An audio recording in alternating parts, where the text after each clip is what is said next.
congestion du port autonome de Conakry. Comme vous le savez, depuis plusieurs mois, nous avons vécu les difficultés qui sont liées à l'accostage des bateaux, au débarquement des marchandises, ce qui fait qu'aujourd'hui, on a encore des conteneurs en souffrance dans beaucoup de pays et qui étaient à destination de la Guinée, à Lomé, au Ghana, au Cameroun, au Sénégal, en Côte d'Ivoire. Nous avons en tout aujourd'hui 40 000 conteneurs qui ne sont pas encore arrivés à Conakry et qui sont dans ces différents ports. Il faut dire qu'on est parti de 100 000 en début d'année à 40 000 aujourd'hui. On est en train d'absorber la crise de ce point de vue-là et l'espace disponible l'espace a été rendu disponible. Près de 66% de l'espace du port est disponible aujourd'hui pour accueillir les conteneurs.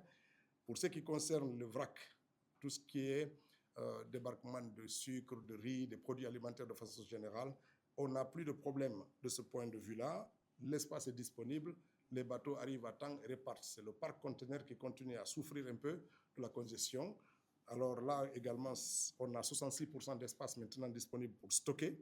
Tout ceci parce que plusieurs mesures ont été mises en œuvre. Une des mesures, c'est le travail H24 qui marche, et puis l'accélération des sorties du port pour permettre aux importateurs de faire les procédures de dédouanement dans leurs magasins, c'est sortir sous douane.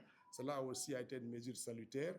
Et pour alléger leurs factures, les mesures ont été prises, comme vous le savez, pour supprimer les surestaries de stationnement dans notre port. Et tout ceci a encouragé à une meilleure gestion de cette crise que nous espérons d'ici quelques semaines va être derrière nous, même si l'arrivée de la saison des pluies est aussi une autre inquiétude là pour les produits alimentaires, parce qu'on ne peut pas décharger les bateaux de riz, les bateaux de maïs, les bateaux de sucre sous la pluie. Chaque jour de pluie, on ne peut pas travailler. Ça va impacter un peu la cadence, mais ça c'est conjoncturel et c'est chaque année le même phénomène parce qu'on décharge sur des bateaux finalement qui ne sont pas protégés.